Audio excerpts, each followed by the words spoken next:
Okay, we're going to go over review book topic 3. Question number 1. From your location, what is the best definition of a celestial object?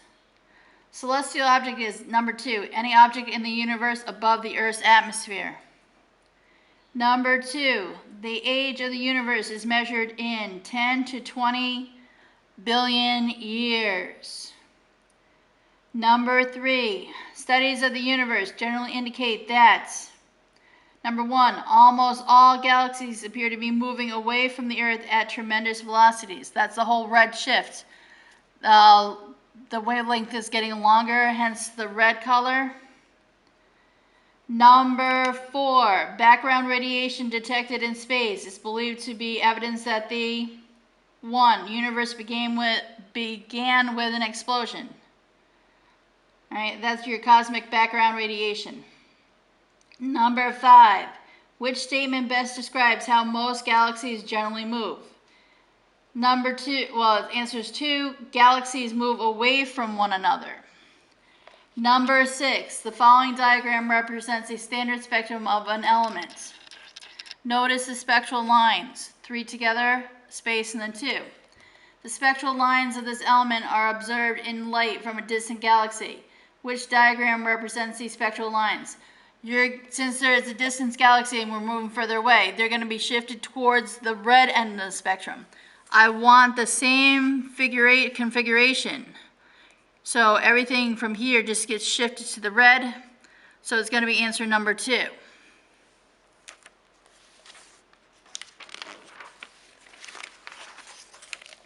Number 7. Billions of stars in the same region of the universe are called galaxies. Remember, ours is a Milky Way galaxy. It's got billions of stars. Number 8. The following symbol represents the Milky Way galaxy, the solar system, the sun, and the universe. Which arrangement of symbols is most accurate?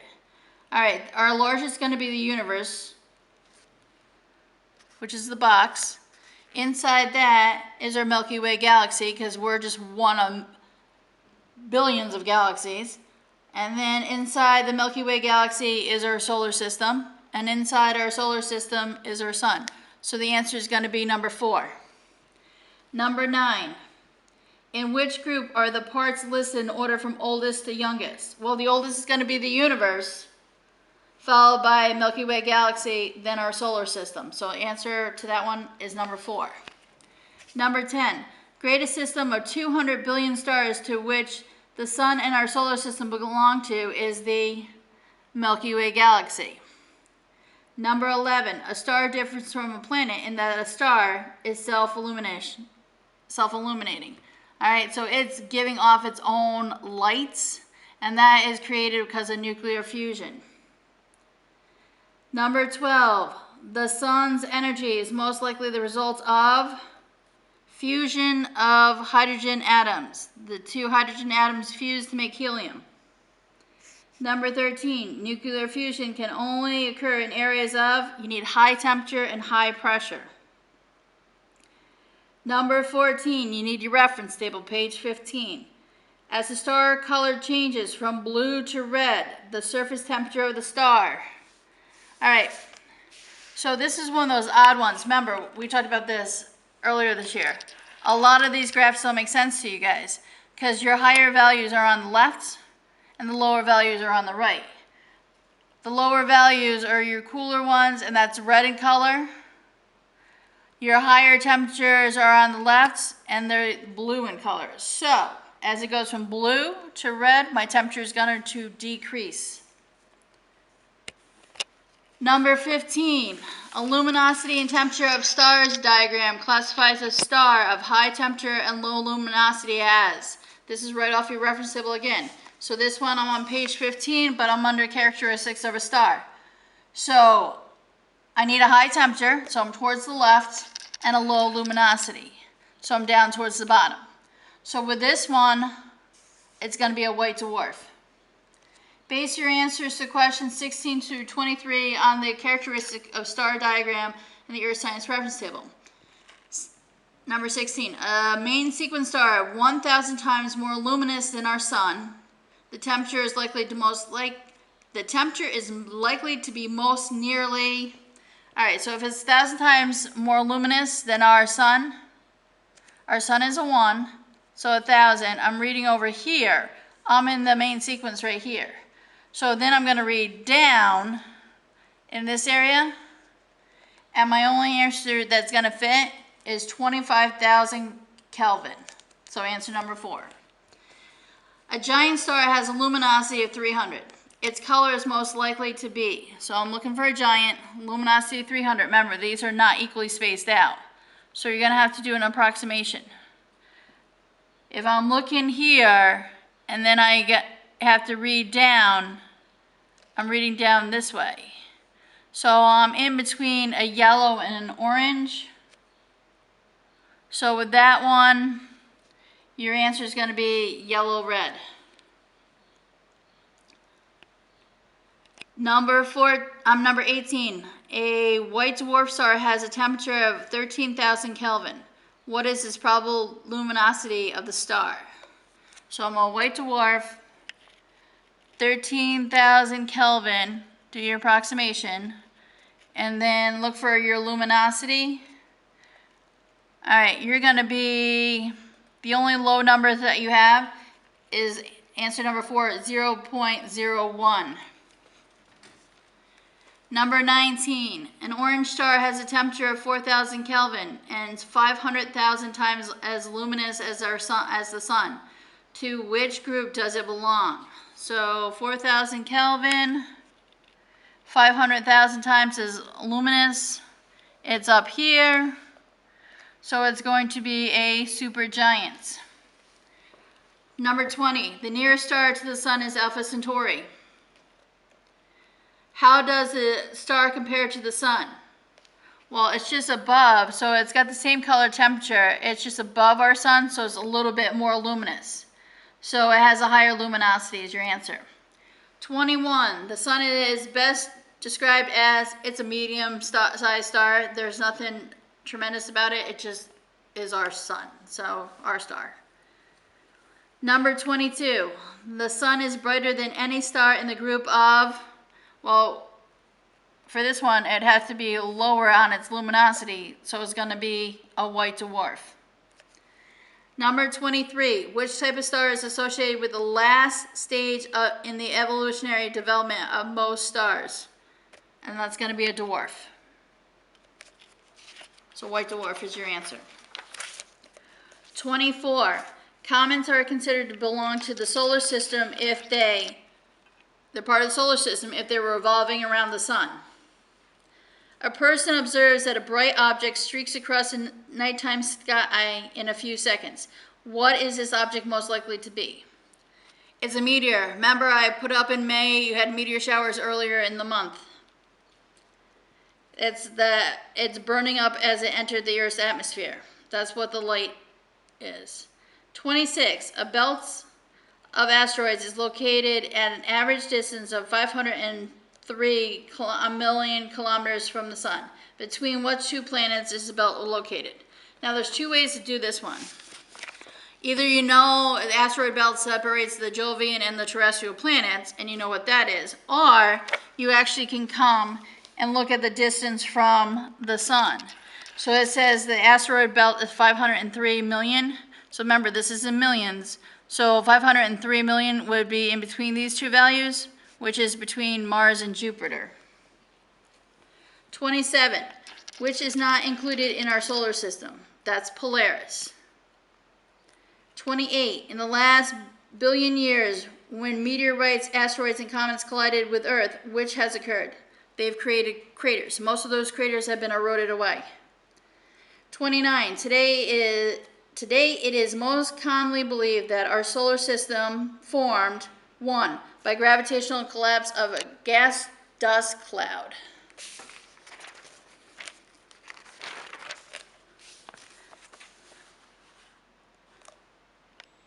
Question 30. The Jovian planets have more gravitational pull than the terrestrial planets. Therefore, they have more low-density gases in their atmosphere. Because the terrestrials don't have as much gravitational pull, those low-dense gases are easy to move away and escape. Base your answers to questions 31 and 32 on the following graphs. The first variable mentioned is on the y-axis and the second is on the x-axis. Which graph best illustrates the relationship between the diameter of the planet versus the distance of the planet from the sun? That one is your reference table, page 15. So if I'm looking at the size of them versus distance, so let's look at distance. We start with Mercury, we go towards Neptune. So it's getting larger, it's about the same, it got smaller, it got a lot larger, it got smaller, got a lot smaller, about the same. So that one is going to be choice 4. 32. Which graph best illustrates the relationship between the time it takes a planet to make one revolution around the sun versus the distance of the planet from the sun? So that's back to your reference table. So I'm looking for, here's my distances compared to my revolution. The further away it is, the longer it takes. So that one will be graph number 1. 33. The planet that has the shortest day is, so you're back to your reference table, day is based on rotation. So you're looking for the one that has the shortest rotation. If you look at it, you're going to find out that it is Jupiter. So Jupiter only takes 9 hours, 50 minutes, and 30 seconds. Number 34, which member of the solar system has an equatorial diameter of 3.48 times 10 to the third? So you're back to your reference table, looking at diameter. 10 to the third is going to be 1,000, so that one is going to be the Earth's moon. 35, the planets known as gas giants or Jovian include Jupiter, Uranus, and go back here, your outer ones, Jupiter, Saturn, Uranus, and Neptune. So your answer is going to be Saturn. 36, which 3 planets are known as terrestrial planets because of their high density and rocky composition? They're the inner 4 planets, Mercury, Venus, Earth, and Mars. So that's going to be choice 4, Mercury, Mars, and Venus. 37, astronomers have observed a reddish spot on the surface of Jupiter.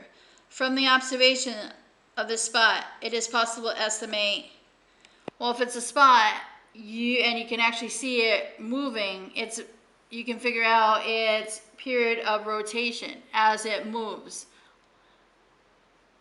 because it's going to be turning on its axis. 38, which planet takes longer for one spin on its axis, so rotation, than one orbit around the sun, which would be revolution? The only planet that has a longer day than it has year, so I'll be over here, is going to be Venus. Although the numbers are rather close, its rate of rotation takes longer than its rate of revolution. Number 39, which planet revolves fastest in its orbit? Well, that has to do with its closeness to the sun. The greater gravitational attraction, that would be Mercury. 40, in our solar system, the orbits of the planets are best described as, they're not perfect circle if you look at your eccentricity. If it was perfect circle, it would be 0. So they're called ellipses, or they're considered ovals. So elliptical, and the sun is at one of the foci. 41, which diagram best approximates the shape of the path of the Earth as traveled around the sun? Well, if you look at our eccentricity of Earth, we're pretty close to 0, so we're going to look more circular. So it's going to be choice number 1. Based on the following diagram, what is the eccentricity of the ellipse in the diagram? Now, remember, eccentricity, your equation's on the front page. So you're taking the distance between the 2 foci, F and F1, and you're dividing it by the length of the major axis, which goes from A to B. So you actually need to use your you actually need to use a ruler. So you're going to measure the distance between F and F1, and then come over and do A to B and divide. I got 1.3 divided by 4.3. So it came out to 0.30. Number 43, if the pins in the following diagram were placed closer together, the eccentricity of the ellipse being constructed would decrease because they're getting closer and closer to being a circle. Circle is 0. That means because there's no distance between foci, they're in the same exact location. 44, constructing the following diagram represents a student's constructed laboratory drawing. The student's drawing was best represents it's going to be 2, shape of elliptical orbit. 45, the following diagram represents the construction of a model of an elliptical orbit of a planet traveling around a star. The focal point and the center of the star represents the foci of the orbit. The eccentricity of this orbit is approximately. So what you actually need to do is you need to count the squares. So I need you to count the squares from this point, first foci, to the second foci. All right, which I came up with 21. And then you would count from the one foci to your beginning of your major axis, and there's 3.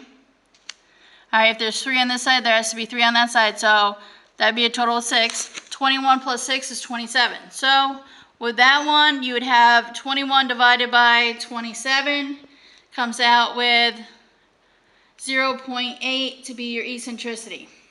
46, the following diagram shows the orbits of the planets A and B in a star-planet system. The period of revolution for planet B is 40. The period of revolution for planet A is most likely, since A is closer, has greater gravitational attraction, so it's going to go faster. So with that one, it's going to be less than 40 days. 47, which planet's orbit is most nearly circular? So you're back to your reference table. So you want your eccentricity to be closest to 0. The one that has eccentricity closest to 0 is going to be Venus, 0.007. 48. As the distance between two objects in the universe increases, gravitational attraction between these two objects. Remember, your equation, Newton's gravitational force, is gravitational force equals the mass of object 1 times mass of object 2 divided by distance squared. So if I am increasing the distance between the two, that means I am actually going to decrease the gravitational attraction. 49, the diagram shows Earth, E, in the orbit about the Sun. If the gravitational force between Earth and the Sun were suddenly eliminated, towards which position would the Earth seem to move? And the Earth would seem to move towards 3 and go off. Number 50, the force of gravity between two objects is greatest when, I'm back to the equation, mass of object 1 times mass of object 2 divided by distance squared. So I want my numerator, my mass is large, and my denominator, my distance, small. So that's going to be choice 3. Masses are large and the objects are close together. All right, I will be back with part A, B, and C.